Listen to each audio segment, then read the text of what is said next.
y'all, Lisa Davis here, the trusted banker, and I am coming to you because Karoline Leavitt is a liar, and I want to go through the things that she said because she said consumer confidence is up. And as you know, as a trusted banker, I like to look at the economic reports. I like to look at what's going on in the market, and I just felt like this was something that we need to talk about because consumer confidence being up because of the reports that came out that say that consumer confidence is back up to 98% or something is a little misleading in the way that she's reporting it. And I think that it's important for the American people to know what's going on and where we really fall. And so today I'm here just to talk about it, to address and clarify the misleading statements. And, a little earlier we had a little blip on the computer. We're in the middle of a storm here. I'm in Michigan, and so my system went out. So I do apologize. But I want to talk about Karoline Leavitt and the consumer confidence and the economic conditions because I believe it's critically important that you, the public, understand full context behind these figures and why such misrepresentation can be harmful. So first, let's just consider the claim that consumer confidence has surged, okay? Because I've seen reports where she said that it's surged, it's gone back up, it's so great, and it went from 85.7% to 98.0%. While at first glance, this number seems impressive, calling it a surge, stating that it's a surge without proper context is misleading and dangerous. And so here is why context matters. And so consumer confidence previously plunged to 85.7% due to heightened anxiety directly triggered by policy threats such as proposed tariff increase by the Trump administration. Yes, a lot of people were nervous. People were getting fired left and right. I personally know several people that were having high anxiety attacks that worked for the government that decided to just quit their job rather than deal with this yo-yo economic policy and this yo-yo DEI policy that this Trump administration has, because it can be harrowing and wearing on your conscience, your pockets. You don't know if you're going to be able to have a job today or tomorrow. So yeah, it was very unpredictable and very unstable. So a lot of people have a lot of anxiety around that. This rebound, so therefore the rise back to 98%, 98, it's not genuine optimism. The first 100 days of the Trump administration was crazy, right? It feels like it's steadied off a little bit because everything that he could do that was crazy, he did in the first 100 days. And now it's just a bunch of follow-up to a bunch of stuff that he was trying to do, right? But those first 100 days were causing a lot of people anxiety. People were getting fired left and right. People were getting offered severance packages, retirement packages, you need to leave today packages. We were hearing that they weren't true. They were true. You wouldn't get your money. You will get your money. So it was just crazy. So consumer confidence went to an all-time low. Let's be clear. Consumer confidence dropped to an all-time low. So this rebound signifies stabilization or recovery from intense anxiety and not an outright economic enthusiasm. Our economy is not doing that good, okay? Saying that it's surging and it's doing so great, it just really pains me to watch Karoline Leavitt give her update reports when she's not telling the whole truth and she's misleading the American public.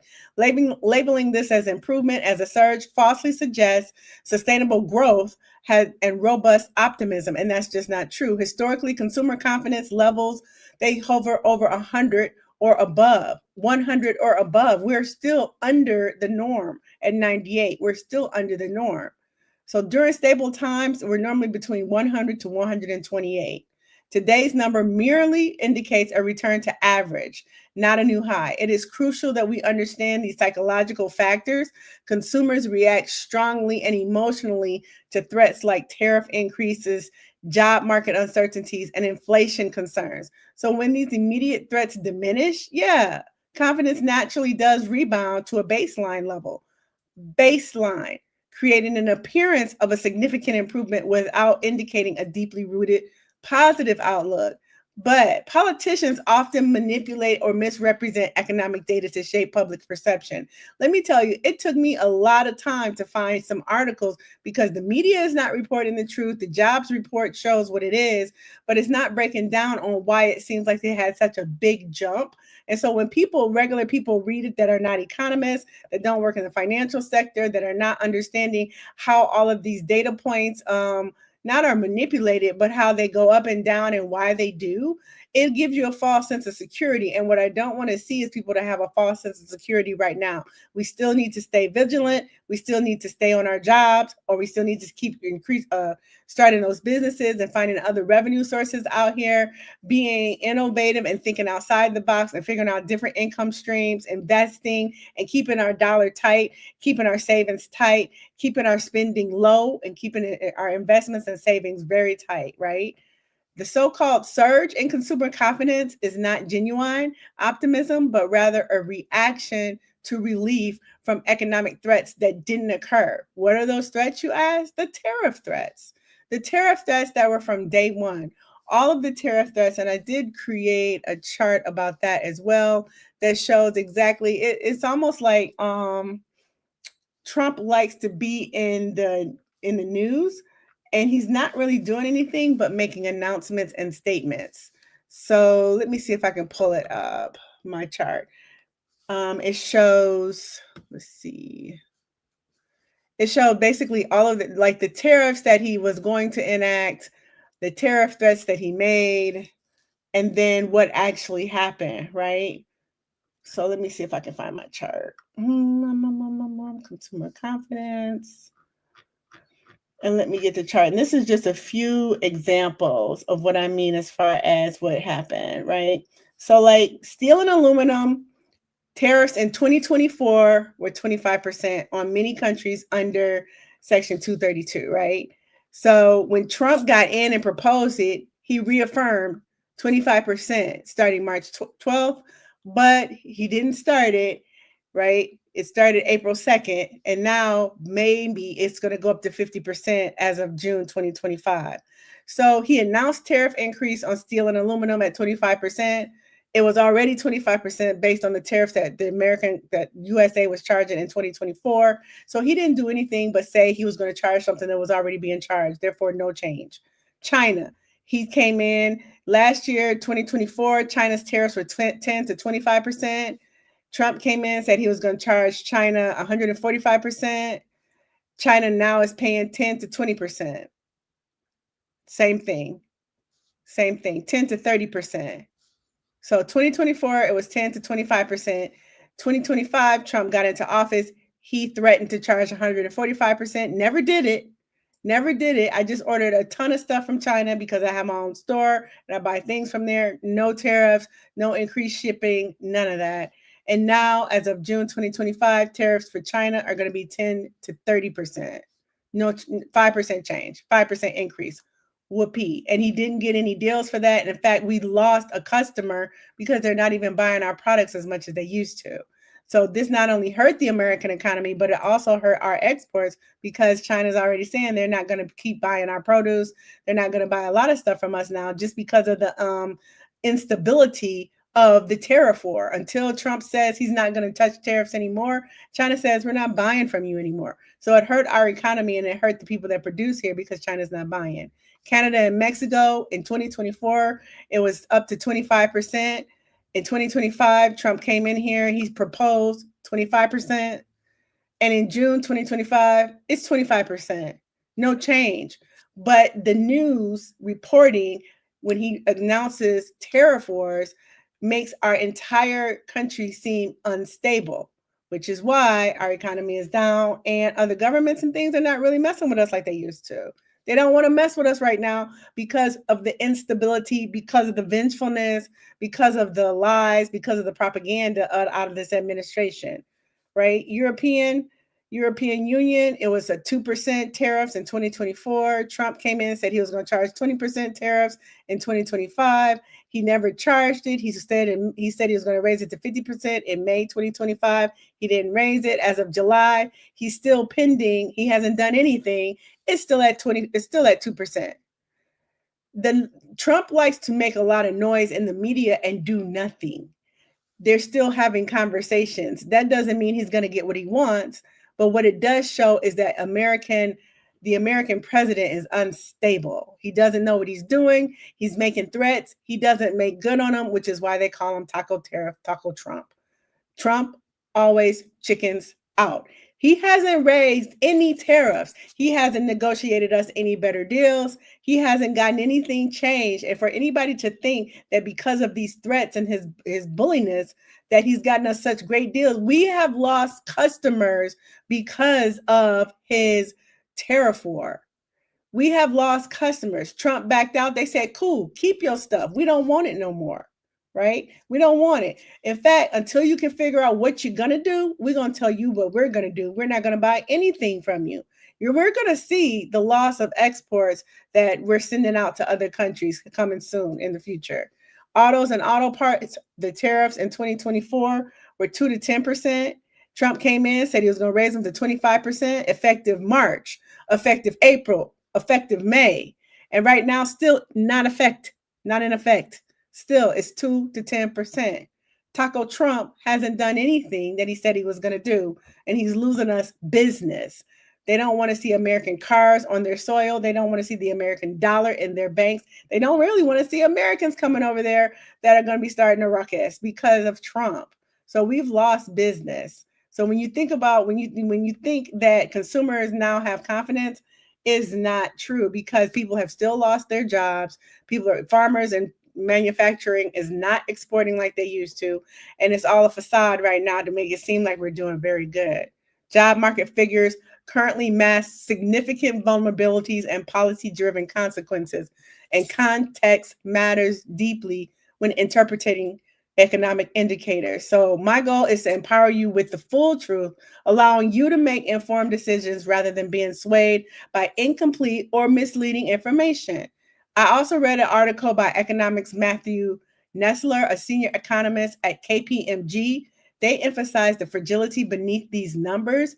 Despite exceedingly surface level expectations, Nestler points out that the existence of a soft underbelly, hidden weaknesses indicating cracks in the labor market. He explains that the current job reports don't yet reflect recent government job cuts. All the people, I'm sure some of you guys know somebody that had a government job that felt secure that lost their job or took the buyout or just left, right?